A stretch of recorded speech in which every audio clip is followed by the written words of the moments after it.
menjauhi rohmu yang suci, kau sahabat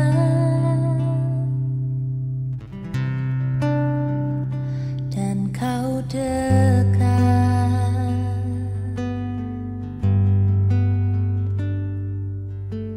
Bahkan seluruh pengabdianku tak bisa membalas kesetiaanmu, sungguh mulia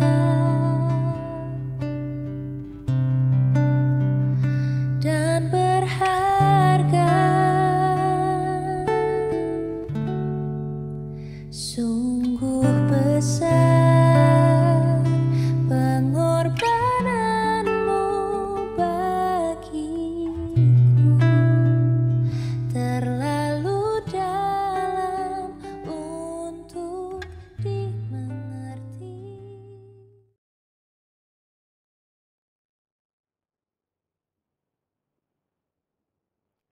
Shalom, selamat hari Minggu Bapak Ibu Saudara-saudari yang dikasihi Tuhan. Apa kabar Bapak Ibu semua di rumah? Semoga dalam keadaan sehat-sehat saja. Hari ini adalah hari perhentian bagi kita sebagai umat Tuhan. Kita mau datang ke hadirat-Nya untuk memuji dan menyembah nama Tuhan. Karena itu mari kita bersama-sama menyiapkan hati dan pikiran kita untuk beribadah kepada Tuhan. Mari setiap kita masuk di dalam saat teduh.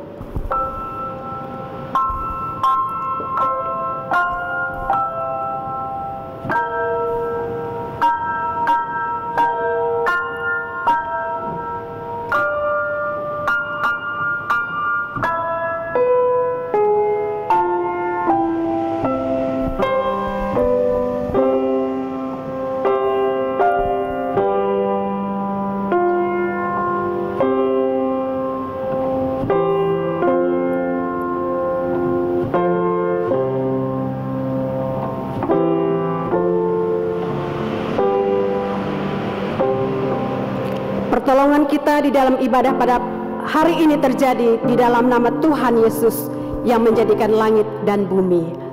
Damai sejahtera Tuhan menyertai kita semuanya. Amin. Mari bersama-sama kita mengangkat pujian kita. Kita mau memuliakan nama Tuhan. Mulialah namamu.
Suci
bersama-sama kita berdoa.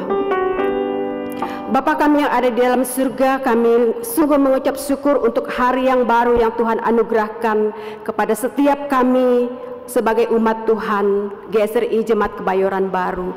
Terima kasih untuk hari ini kami boleh bersama-sama dengan keluarga kami masing-masing beribadah kepada Tuhan. Biarlah Tuhan sendiri yang akan menikmati segala pujian dan penyembahan kami. Dan biarlah apa yang kami lakukan pada hari ini sungguh-sungguh hanya untuk memuliakan nama Tuhan. Berkati setiap kami, berkati setiap umat Tuhan di rumah dimanapun saja mereka berada. Biarlah ibadah hari ini sungguh-sungguh mendatangkan berkat bagi setiap kami. Di dalam nama Tuhan Yesus kami berdoa. Amin. 2 Korintus pasal 5 ayat yang ke-17 merupakan ayat pembimbing kita di dalam minggu ini yang berkata demikian. Jadi siapa yang ada di dalam Kristus, ia adalah ciptaan baru. Yang lama sudah berlalu, sesungguhnya yang baru sudah datang. Bapak Ibu yang dikasihi Tuhan, sebagai manusia yang penuh dengan kelemahan, ada banyak hal yang kita perbuat yang tidak menyenangkan hati Tuhan. Karena itu mari setiap kita dengan kerendahan hati, kita datang kepada Tuhan. Mari bersama-sama kita mengaku akan dosa dan kesalahan kita. Kita angkat pujian, mampirlah dengar doaku.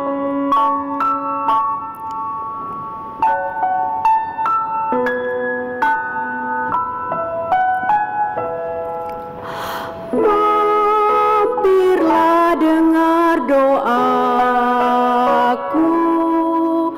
Yesus penebus.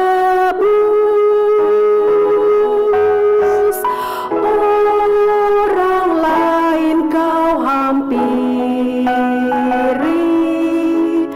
jangan jalan terus. Yesus Tuhan, dengar doaku. Orang lain kau hampiri,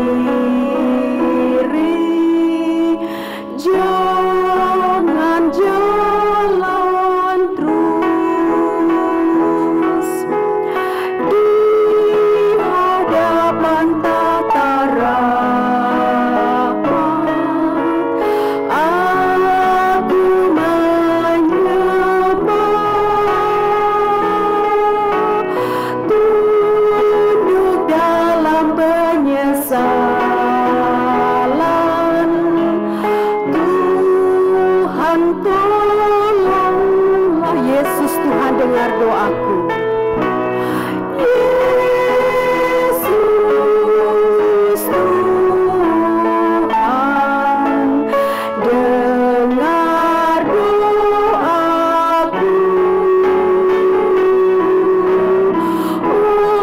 Orang lain kau hampiri, jangan jalan terus. Mari setiap kita datang kepada Tuhan.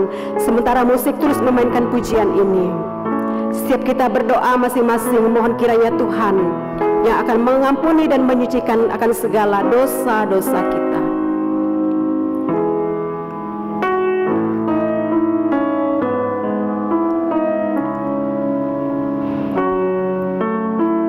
Bapa di surga, inilah seruan doa pengampunan dosa kami kepadamu. Engkau adalah Allah yang mendengar akan segala pengampunan setiap umat Tuhan. Terima kasih Engkau sudah mengampuni kami. Di dalam nama Yesus kami berdoa. Amin. Dengarkanlah berita anugerah dari Injil Matius pasal 23 ayat 37 sampai dengan ayat yang ke-40. Jawab Yesus kepadanya, kasihilah Tuhan Allahmu dengan segenap hatimu, dan dengan segenap jiwamu, dan dengan segenap akal budimu. Itulah hukum yang terutama dan yang pertama. Dan hukum yang kedua, yang sama dengan itu ialah, kasihilah sesamamu manusia seperti dirimu sendiri. Pada kedua hukum inilah tergantung seluruh hukum Taurat dan kitab para nabi. Bapak Ibu Saudara sekalian, mari bersama-sama kita membaca bacaan bertanggapan dari Matius pasal 3 ayat 1 sampai dengan ayat yang ke-12. Saya membaca ayat yang pertama dan dilanjutkan oleh Bapak Ibu Saudara-saudara sekalian.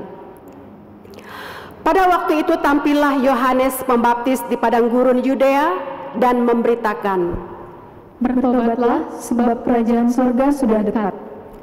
Sesungguhnya dialah yang dimaksudkan Nabi Yesaya ketika ia berkata, "Ada suara orang yang berseru-seru di padang gurun, persiapkanlah jalan untuk Tuhan, luruskanlah jalan baginya." Yohanes memakai jubah bulu unta dan ikat pinggang kulit, dan makanannya belalang dan madu hutan. Maka datanglah kepadanya penduduk dari Yerusalem, dari seluruh Yudea, dan dari seluruh daerah sekitar Yordan. Lalu sambil mengaku dosanya, mereka dibaptis oleh Yohanes di sungai Yordan. Tetapi waktu ia melihat banyak orang Farisi dan orang Saduki datang untuk dibaptis, berkatalah ia kepada mereka, "Hai kamu keturunan ular beludak, siapakah yang mengatakan kepada kamu bahwa kamu dapat melarikan diri dari murka yang akan datang? Jadi hasilkanlah buah yang sesuai dengan pertobatan. Dan janganlah mengira bahwa kamu dapat berkata dalam hatimu, Abraham adalah bapa kami, karena aku berkata kepadamu, Allah dapat menjadikan anak-anak bagi Abraham dari batu-batu ini." Kapak sudah tersedia pada akar pohon, dan setiap pohon yang tidak menghasilkan buah yang baik pasti diterbang dan dibuang ke dalam api. Aku membaptis kamu dengan air sebagai tanda pertobatan, tetapi ia yang datang kemudian daripadaku lebih berkuasa daripadaku, dan aku tidak layak melepaskan kasutnya. Ia akan membaptiskan kamu dengan Roh Kudus dan dengan api. Kalau penampi sudah di tangannya, ia akan membersihkan tempat pengirikannya dan mengumpulkan gandumnya ke dalam lumbung. Tetapi biji jerami itu akan dibakarnya dalam api yang tidak terpadamkan. Mari kita mempersiapkan hati kita bersama-sama untuk mendengarkan firman Tuhan. Biarlah kebenaran firman Tuhan yang kita dengar pada hari ini sungguh-sungguh dapat bertumbuh dan akan menghasilkan buah yang lebat di dalam hidup kita. Firman Tuhan ku dengar.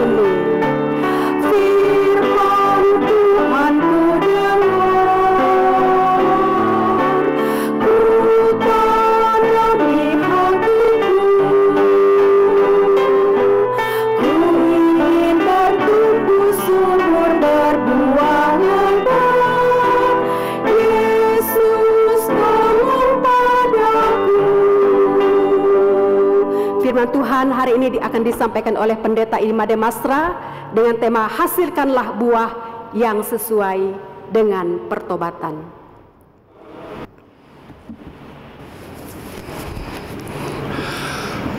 Shalom saudara-saudara.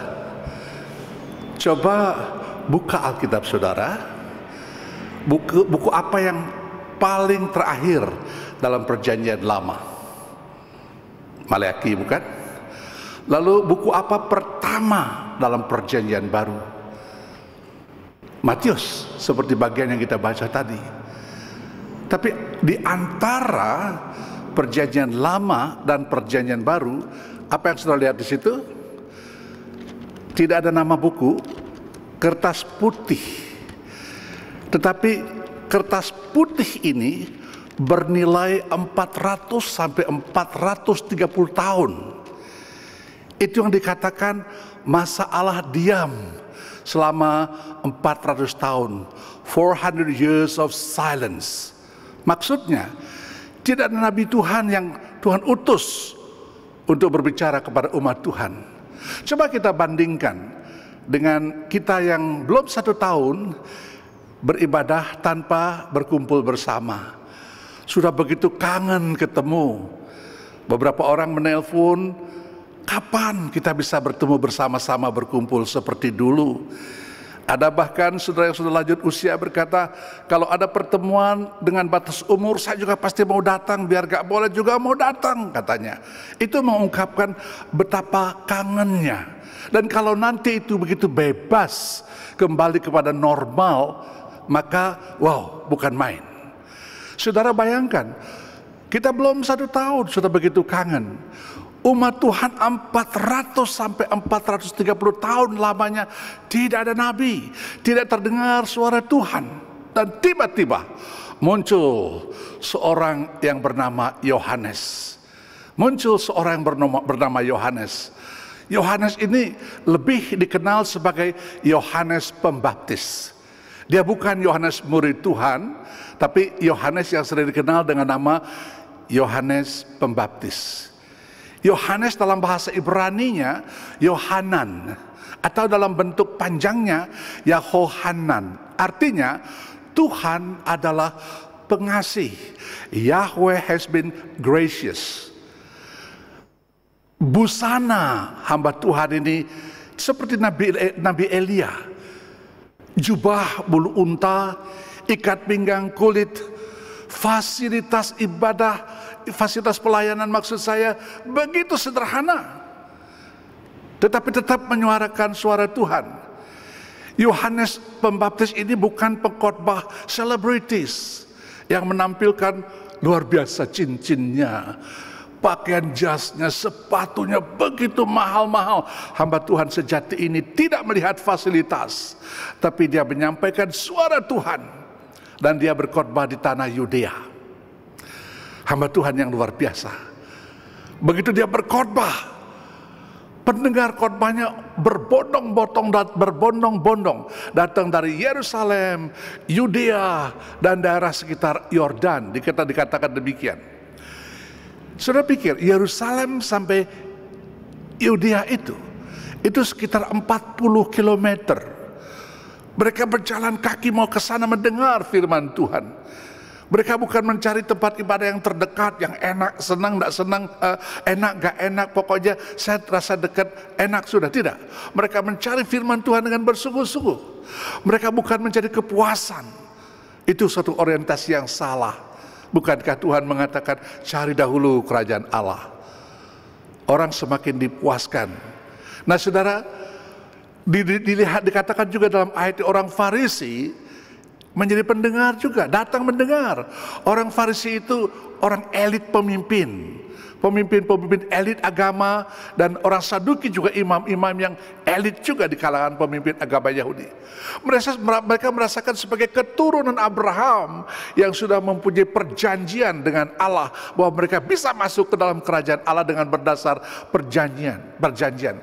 Bersembunyi di balik simbol-simbol keagamaan seperti ini, mereka merasa begitu terjamin untuk masuk ke dalam kerajaan Allah.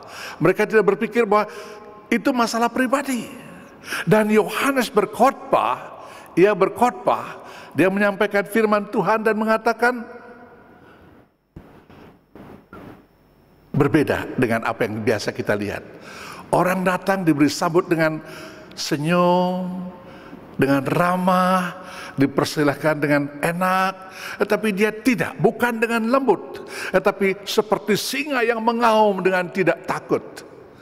Berkhotbah menggelegar, dan dia berkata, bertobatlah, sebab kerajaan Allah sudah dekat. Apa itu bertobat? Bertobat bukan merubah perilaku. Lagi sekali, bertobat bukan merubah perilaku. Dalam bahasa Jawa ada ucapan kapok. Kapok, waduh, makan sesuatu yang pedas, kapok. Kapan-kapan makan lagi. Kapok. Bukan juga menyesal. Dalam Alkitab dikatakan Yudas ketika menjual Yesus dengan 30 keping perak. Lalu dia melihat perlakuan terhadap Yesus, maka dia merasa menyesal. Dia kembali mengembalikan uang itu, tapi mereka tidak terima. Dia lemparkan ke lantai bait Allah. Dan kemudian apa yang terjadi? Dia menyesal lalu pergi menggantung dirinya. Menyesal tetapi tetap binasa.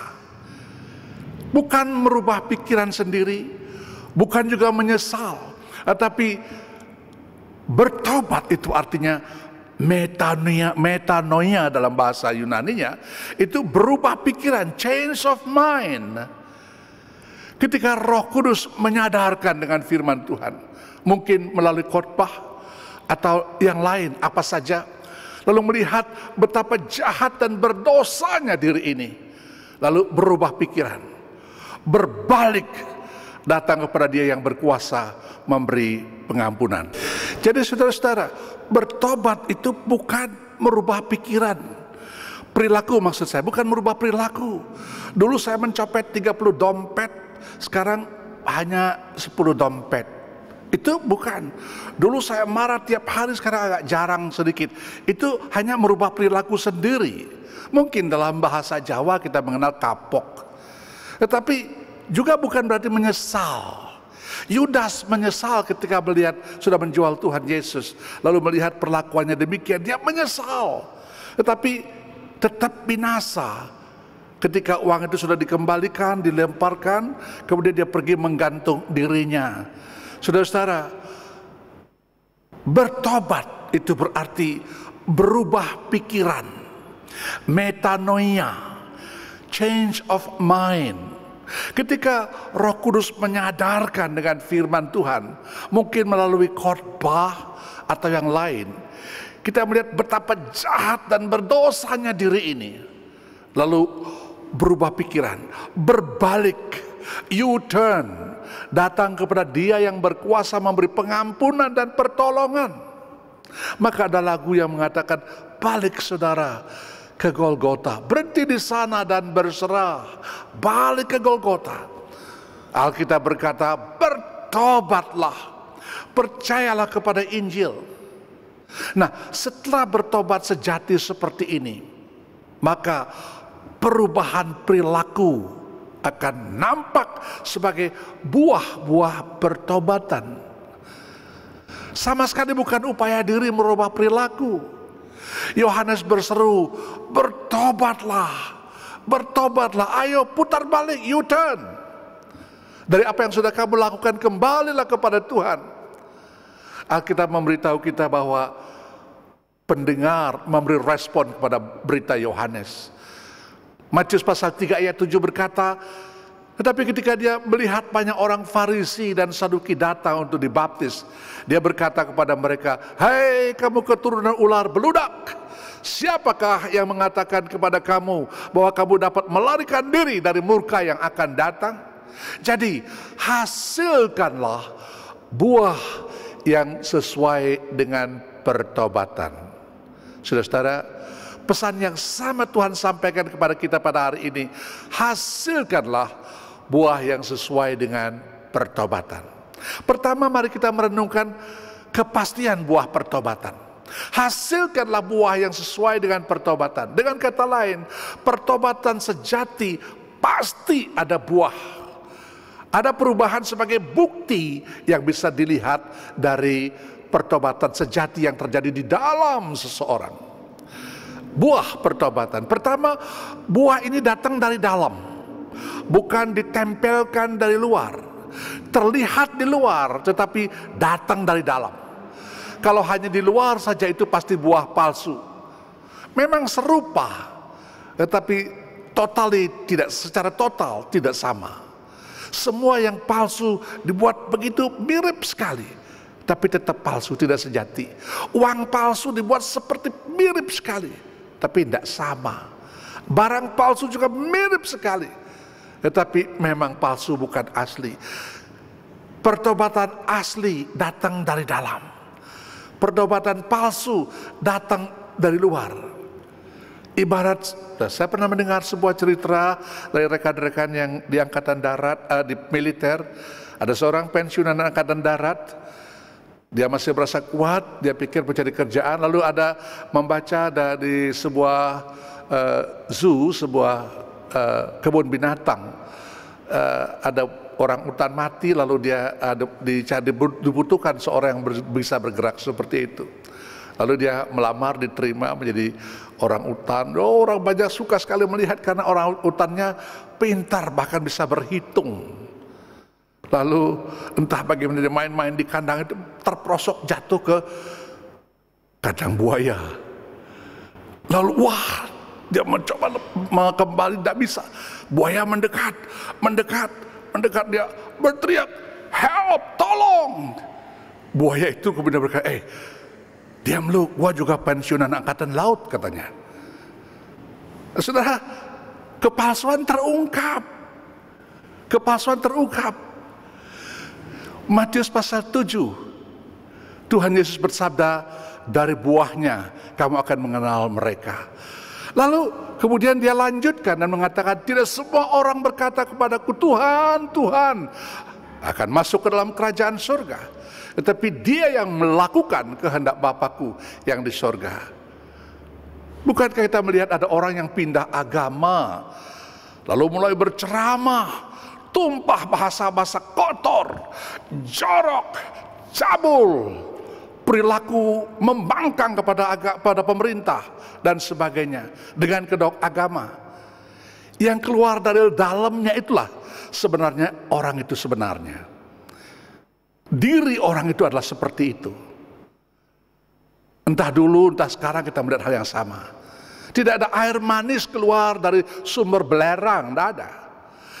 Saya suka seorang komentar seorang di YouTube dan mengatakan begini, saya tidak respect kepada orang yang pindah dari agama lain ke Kristen, tetapi menjelek-jelekan agamanya yang lama. Apalagi untuk tujuan komersial, popularitas, dan sensasi-sensasi lainnya. Nah saudara, apa yang ada di dalam, itulah yang muncul keluar. Pertama, buah terbit dari dalam diri kita. Jadi bukan dari luar. Yang kedua, buah itu berkesinambungan, continuously, dari waktu ke waktu, musim ke musim, dia akan menerbitkan buah. Tahun ini misalnya umpamanya pohon duren, dia akan berbuah duren. Tahun depan, musim depan, dia juga berbuah duren. Bukan berubah. Buah dan kualitas di dalamnya itu akan terus, bahkan terus bertambah baik. Kita tahu bahwa orang menanam buah kelapa umpamanya, dia pilih buah kelapa pada usia tertentu. Buah durian yang makin enak, makin tua makin enak, itu continuously, dan itu kualitas semakin baik. Bertobat juga demikian. Jangan menjamin diri bahwa saya tidak akan jatuh dosa setelah saya pertama kali bertobat. Tidak. Ketika salah ngomong, tidak sopan, menyinggung orang lain, ada gosip dan lain-lain, Roh Kudus menegur. Damai dan sejahtera kita terganggu. Jangan keraskan hati, bertobatlah, bertobat. Bukankah Rasul Yohanes berkata dalam 1 Yohanes pasal 1 ayat 9, jika kita mengaku dosa kita, maka Ia adalah setia dan adil, sehingga Ia akan mengampuni segala dosa kita dan menyucikan kita dari segala kejahatan. Ini proses sepanjang hidup, saudara-saudara. Roh Kudus terus-menerus menyucikan kita. Saya katakan lagi, continuously, terus-menerus. Seorang pasien datang kepada dokter dan mengatakan, dok saya pusing, saya begini dan sebagainya. Dokter periksa dan minta ke laboratorium, ternyata kolesterolnya tinggi, asam uratnya tinggi. Lalu dokter mengatakan, oke, saya kasih obat, tapi kamu pulang, rajin tiap hari senam atau olahraga, jalan kaki atau apa saja, dikasih petunjuk. Oh, dia pulang. Pas itu akhir tahun, besok 1 Januari dia bangun, dia senam. 1 Januari senam 1 kali. Sepanjang tahun tidak pernah olahraga, tidak pernah senam. Apakah itu menyelesaikan problem? No way. Tidak akan terjadi. Jangan berhenti pada membuat komitmen saja. Jangan. Jadi kalau bertobat secara sejati, Pasti ada buah perilaku yang berasal dari dalam dan nampak keluar. Dan buah itu terus menerus, continuous, makin akrab dengan Tuhan, buah pun akan makin lebat, makin manis, makin berkualitas. Perilaku kita akan muncul sebagai sesuatu yang asli, sesuatu yang genuine, yang sejati. Izinkan saya menambahkan ini, buah pertobatan akan lebih terasa dalam hidup ini waktu kita bertobat sebagai orang dewasa dibanding diselamatkan ketika masih anak kecil. Bisa kita merasakan bahwa setelah kita dewasa ternyata begitu banyak perbuatan kita di masa lampau, kita bisa membuat daftar yang panjang. Betapa aku jahat begini. Tapi jika kita diselamatkan masih selagi masa anak kecil, mungkin tidak begitu banyak kita memiliki catatan-catatan, ya. Perubahan hidup pun tidak begitu terlihat dramatis karena Anda belum berada jauh di jalan kehidupan ini. Ada orang berkata begini, kalau Anda diselamatkan di usia dewasa, bagaikan menyeberang sungai. Begitu melihat di tengah-tengah, waduh, masih banyak pergumulan. Tapi kalau kita diselamatkan pada waktu masih anak kecil, kita seperti meloncati sebuah selokan kecil. Tidak punya kesaksian yang, wah, sedang diselamatkan dari dosa yang masa lampau. Kalau kita sudah dewasa, diselamatkan atau bertobat. Saya baru saja menerima telepon dari anak remaja yang pernah saya layani dulu dan sekarang tinggal di Australia. Dia berkata, waktu itu saya sudah kecewa, saya punya uang, saya punya segala macam, tapi hati saya kosong. Saya sudah mau coba bunuh diri, saya putus asa dengan hidup ini. Saya terkejut mendengar kesaksiannya. Dan kemudian ternyata sekarang dia berkata, puji Tuhan, Tuhan panggil saya. Dan sekarang dia menjadi pendeta, bukan hanya di Australia. Dia punya banyak gereja di Indonesia, bahkan di banyak negara di bumi ini. Dia merasakan luar biasa kasih Tuhan, anugerah Tuhan kepada saya. Saya bersyukur karena Tuhan menuntun saya kepada pertobatan. Ada seorang dukun, dia hadir di KKR. Dia hadir hanya mau bermaksud menyantet pendeta itu. Dia duduk di belakang, di tempat yang agak sedikit samar. Dia di situ semedi dengan segala cara. Dia ingin supaya pendeta itu disantet dan mati di atas mimbar. Tapi apa yang terjadi? Dia terkejut, tidak sanggup. Hanya dia yang bertobat. Nah, pengalaman seperti ini, pengalaman orang dewasa, anak kecil belum punya pengalaman seperti itu. Nah, saudara, betapa indahnya kalau kita mengerti pertobatan sejati ini. Kesejatian pertobatan itu sangat penting. Yang kedua, kita melihat contoh buah pertobatan. Jadi seperti apa dalam kehidupan nyata kita ini pertobatan seperti itu? Ada beberapa contoh yang benar-benar pertobatan itu begitu nampak. Dalam Lukas pasal 3 ayat 10, dikatakan di situ tanggapan pendengar terhadap khotbah Yohanes setelah dia berbicara kepada mereka tentang pertobatan mereka. Mereka berkata, lalu apa yang harus kami perbuat? Mereka bertanya karena ada dorongan dari dalam. Kamu minta kami bertobat. Maksudmu bagaimana? Hal apa spesifik yang harus kami lakukan? Lalu Yohanes memberitahu dalam Lukas 3 ayat 11 dikatakan, orang banyak bertanya apa yang harus kami perbuat. Dia berkata, barang siapa mempunyai 2 helai baju, hendaklah ia membaginya dengan yang tidak punya. Barang siapa mempunyai makanan, hendaklah ia berbuat juga demikian. Lalu ayat 12 dan 13, di situ beberapa pemungut cukai, pemungut pajak bertanya, apa yang harus kami lakukan? Dia berkata kepada mereka, jangan menagih lebih banyak daripada yang telah ditentukan bagimu. Ayat 14 dikatakan beberapa tentara bertanya, dan bagaimana apa yang harus kami perbuat? Dan dia berkata kepada mereka, jangan merampas, jangan memeras, cukupkan dirimu dengan gajimu.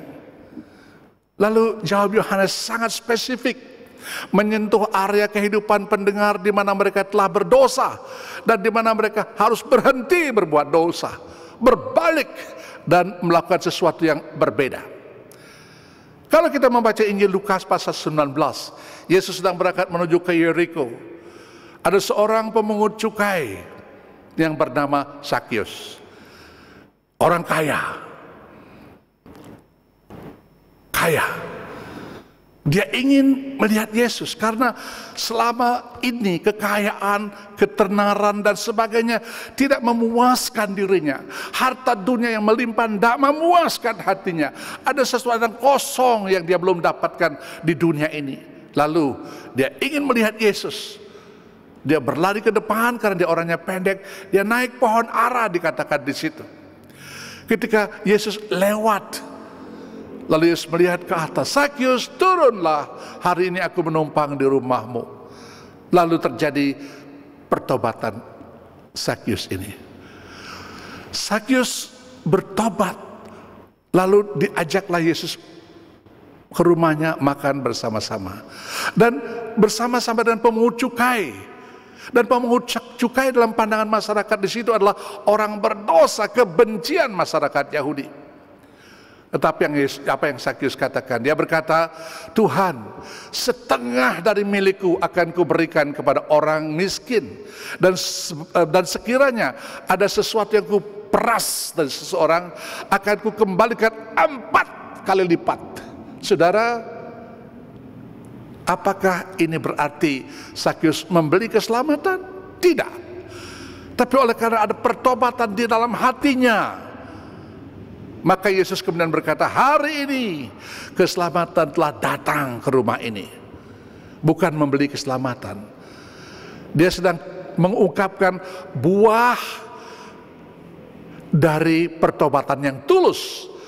Dengan menghentikan kecurangannya terhadap orang-orang, memberi kepada orang miskin, dan tidak hanya berkata-kata saya bertobat, tapi dia menerbitkan buah pertobatan itu.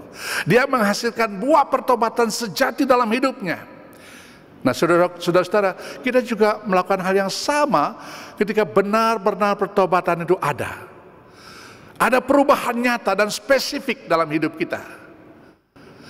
Ada sebuah kesaksian seorang bernama Rosaria Butterfield.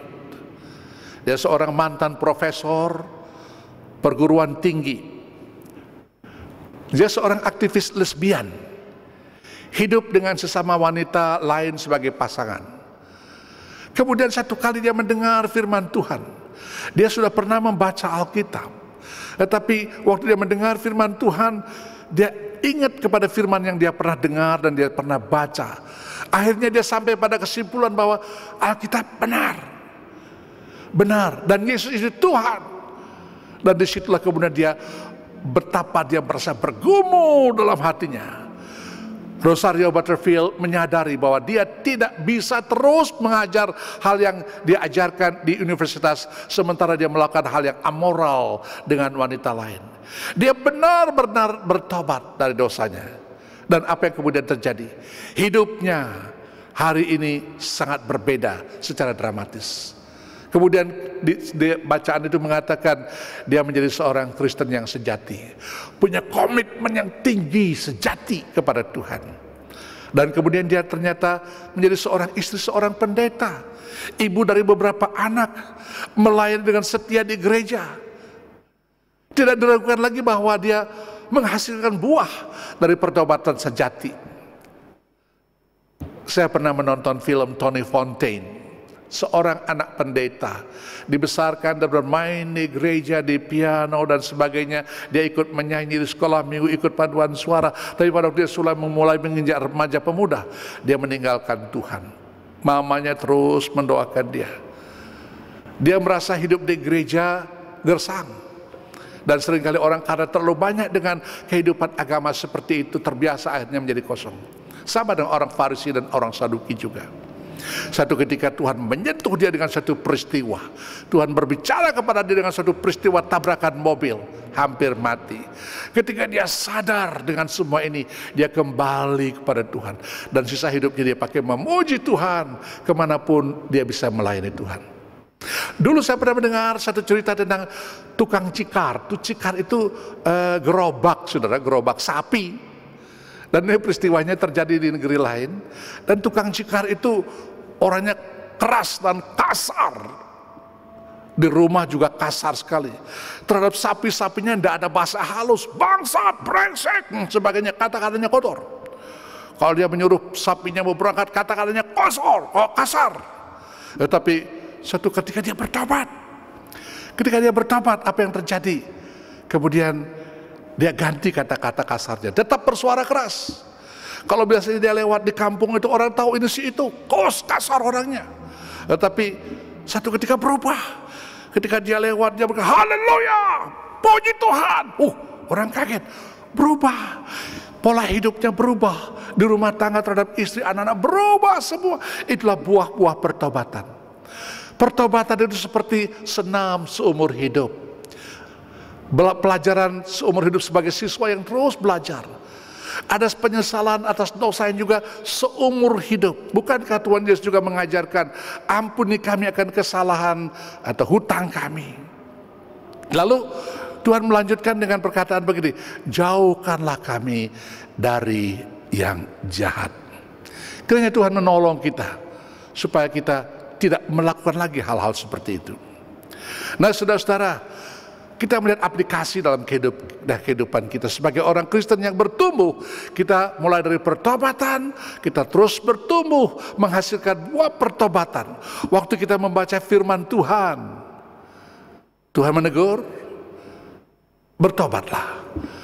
Biarkan buah pertobatan kehidupan kita nampak dalam kehidupan keluar dari dalam. Waktu misalnya kita membaca kitab Keluaran, di sana kita membaca, jangan mengingini harta sesamamu. Dalam kata singkat, jangan tamak. Waktu kita membaca, kita tertegur. Saya mengingini ini, itu yang sesama punya. Saya iri, tetangga saya punya ini, saya kok belum. Saya ingin, bertobatlah. Lakukan, ya Tuhan, ampuni saya. Saya telah mendambakan sesuatu dari tetangga saya. Saya iri dengan perhiasannya, saya iri dengan kendaraannya, lalu saya tidak mau melakukannya lagi. Waktu kita baca kitab Maleaki umpamanya, ada dicatat di sana, bawalah persepuluhan kamu ke rumah perbendaharaan Tuhan, dan Tuhan tidak akan menghindarkan hukuman dari orang yang bertindak tidak benar terhadap harta. Lalu waktu kita membaca sedemikian, kita tertegur, Roh Kudus menegur kita, terbitkan buah pertobatan. Jangan ulang lagi. Lakukan dengan benar. Waktu kita membaca Efesus, umpamanya Efesus pasal 4. Jangan marah sampai matahari terbenam. Lalu saudara teringat bagaimana saudara marah kepada anak, kepada istri, kepada siapapun, kepada karyawan. Saudara sudah berdosa, lalu kadang-kadang kita berdoa, Tuhan, orang itu menyakiti saya, kita marah, kita berdoa, Tuhan, tolong beri dia kena kecelakaan, kalau perlu sambar petir dan sebagainya. Oh Tuhan, ampuni saya, sudah berbuat seperti itu. Satu pertobatan muncul, ampunilah kesombonganku dan bantu aku untuk menjadi berbeda. Waktu kita membaca Injil Matius, kita membaca, kasihlah Tuhan Allahmu dengan segenap hatimu, dan dengan segenap jiwamu, dan dengan segenap akal budimu. Sedangkan kita mempunyai kasih yang lain kepada hobi kita, kepada kesenangan kita. Kita memilih bertindak itu daripada kita harus berbakti atau membaca firman atau berdoa. Kita punya harta benda orang tertentu, pekerjaan, hobi, permainan-permainan tertentu, kita jadikan itu sebagai utama. Minta supaya Tuhan bantu kita melepaskan dan kita bertobat, menunjukkan bahwa itu bukan yang terutama lagi. Itu langkah atau buah pertobatan kita. Ini terjadi berulang-ulang, dan seperti itu harus kita lakukan tiap-tiap hari. Itulah satu alasan mengapa sangat penting bagi seorang Kristen untuk memiliki waktu membaca firman Tuhan dan berdoa, agar kita setiap hari dapat melihat, mengoreksi dosa, lalu kita menyesali, lalu kita mengeluarkan buah pertobatan. Nah sekarang poin terakhir, evaluasi buah pertobatan. Setelah Dia memerintahkan atau mengumandangkan orang-orang dalam ayat ke-8 tadi menghasilkan buah sesuai dengan pertobatan.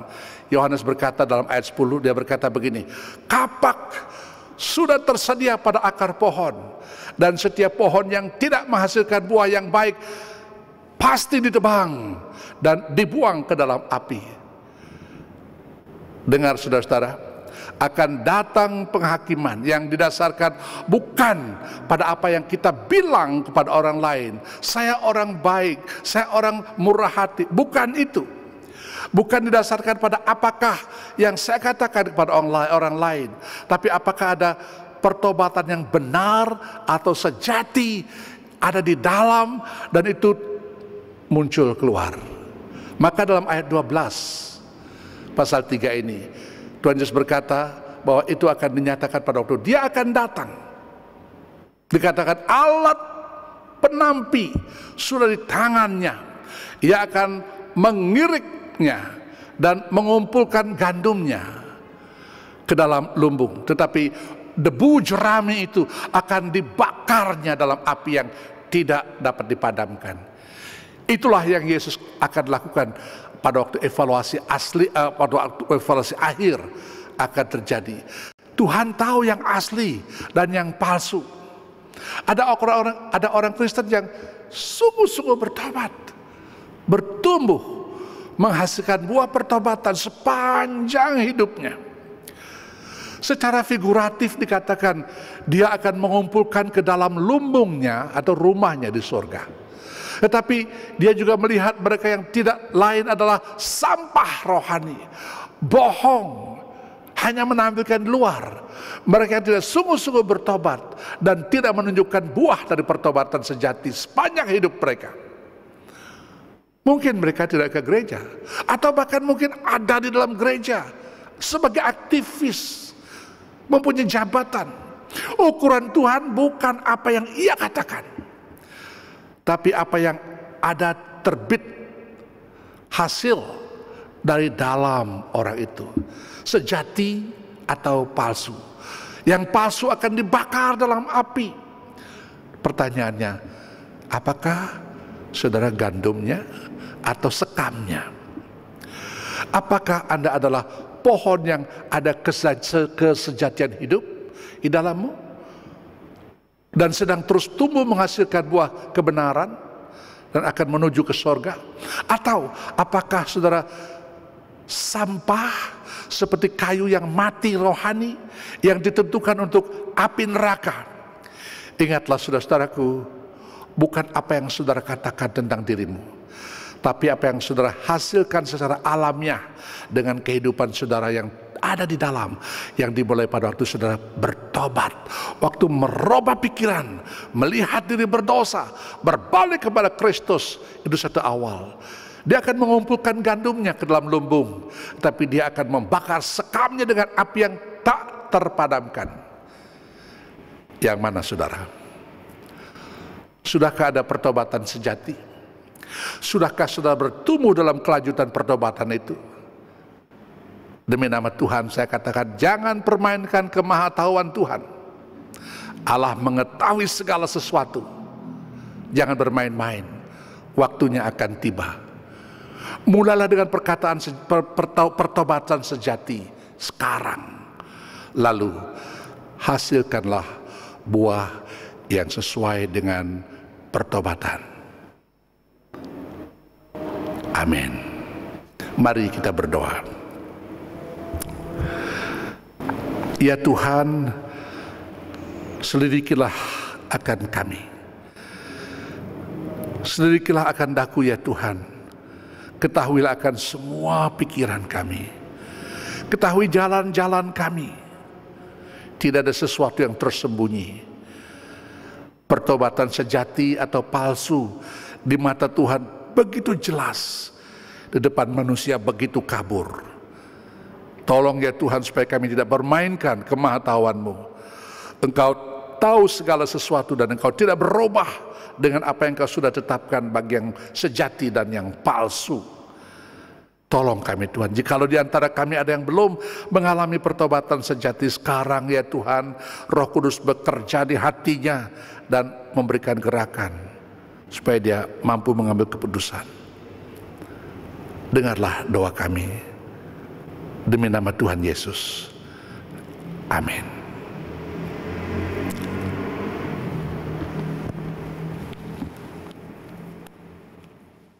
Bapak Ibu saudara-saudara sekalian, sebagai tanda ungkapan syukur kita kepada Tuhan yang sudah memelihara dan memberkati kita, mari dengan sukacita kita akan memberikan persembahan kita kepada Tuhan.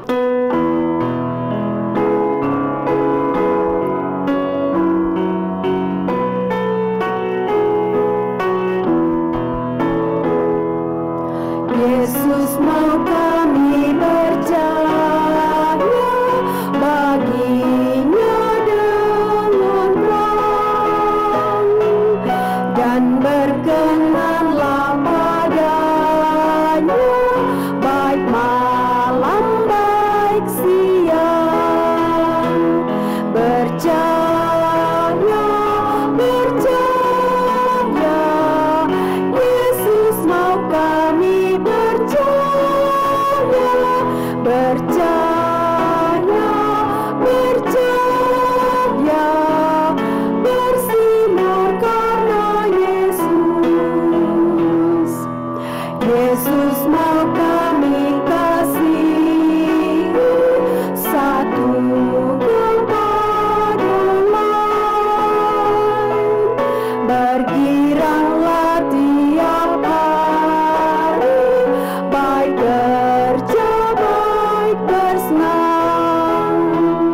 Percaya, percaya, Yesus mau kami percaya, percaya, percaya, bersinar karena Yesus.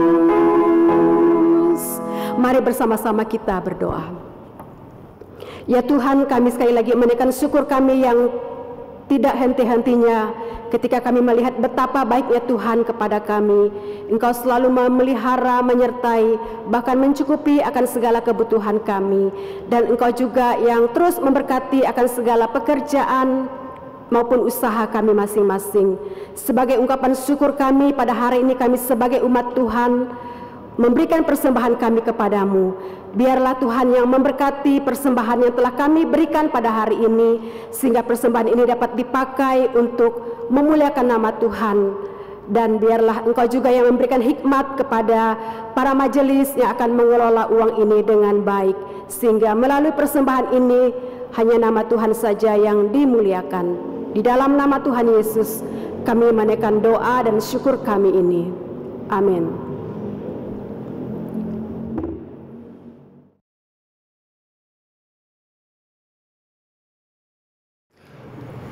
Saudara yang kekasih, mari kita bersama-sama bersyafaat.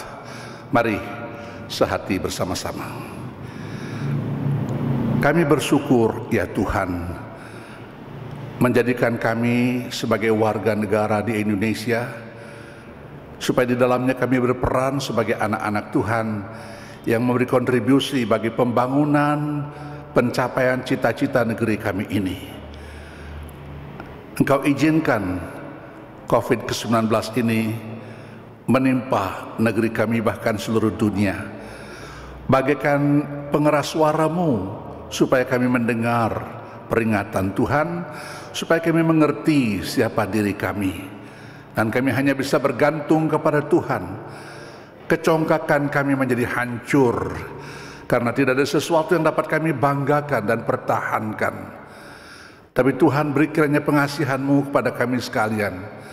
Saudara-saudara kami yang terpapar, kami doakan ya Tuhan, beri kekuatan dan pengharapan, supaya dalam rencana-Mu apapun yang terjadi, mereka bisa menerima dengan sukacita. Karena tidak ada sesuatu yang Tuhan izinkan terjadi di luar rancangan Tuhan. Bagi negeri kami yang berupaya untuk menghadapi, membasmi virus ini, kami berdoa untuk Presiden dan Wakil Presiden, bahkan semua jajaran pemerintah kami. Kami berdoa kiranya Engkau memberikan kepada mereka hikmat bijaksana kesatuan hati untuk berupaya bagaimana bisa mengatasi pandemi ini. Orang-orang yang berusaha untuk menggunakan kesempatan ini mencapai maksud-maksud tertentu, walaupun dengan cara jahat sekalipun, kami mohon Tuhan peliharakanlah kiranya negeri kami. Di berbagai tempat terjadi bencana alam, kami juga berdoa bagi mereka yang terkena bencana alam, Tuhan memberikan kepada mereka penghiburan dan jalan keluar. Berikan kepada pemerintah daerah atau di mana saja bisa memberikan pelayanan terbaik bagi rakyat negeri kami yang tercinta ini. Tidak lupa kami berdoa bagi gerejamu di Indonesia ini. Peliharakan gerejamu untuk terus menyuarakan suara kenabian, supaya suara Tuhan terdengar dan mereka mau tunduk taat kepada suara Tuhan. Karena tidak ada sesuatu kebahagiaan yang bisa terjadi pada waktu kami terus-menerus berontak kepada kehendak Tuhan. Kami juga berdoa buat perdamaian dunia, ya Tuhan. Dunia yang sudah penuh dengan dosa, yang tidak pernah mau berdamai dengan Tuhan, dan juga tidak pernah ada damai di dunia ini sampai Raja Damai itu akan datang. Pandangan kami mengarah dengan mata iman pada hari tatkala Kristus akan datang untuk kedua kalinya. Biarlah sementara pergolakan-pergolakan terjadi, Tuhan menolong memberikan kesadaran bagi pemimpin-pemimpin dunia ini untuk mengerti maksud Tuhan akan kehadiran manusia di bumi ini. Dan sekarang ya Tuhan, kami akan meninggalkan tempat ini. Tuntunlah, peliharalah kami dalam perjalanan kami ke depan, melintasi dunia yang fana ini, supaya kami berjalan dengan pimpinan Tuhan, bagaikan tiang awan, tiang api. Kami taat, kami mengikuti jalan-Mu. Dengarlah seru doa kami, ya Tuhan, yang kami bawa kehadirat-Mu dalam nama Tuhan kami, Yesus Kristus, Juru Syafaat kami yang satu-satunya. Amin. Marilah saudara-saudara kita bersama-sama mengakhiri ibadah kita. Kita menaikkan segala puji, hormat dan syukur bagi Tuhan. Saya undang saudara berdiri.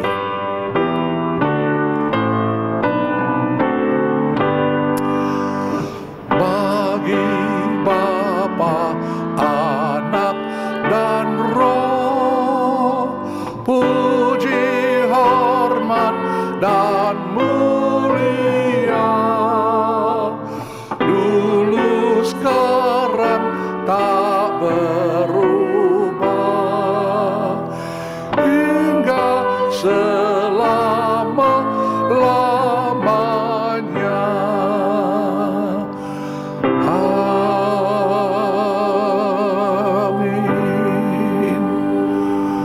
Saudara-saudaraku, pulang dan hiduplah sebagaimana firman yang sudah engkau dengar, dan kiranya Tuhan mencurahkan anugerah damai sejahtera ke atasmu sekalian. Kasih Bapa, penyertaan Roh-Nya yang kudus turun dan tinggal melimpah atasmu sekalian, tinggal tetap sampai Yesus Kristus datang kedua kalinya, bahkan sampai selama-lamanya. Amin.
depanku.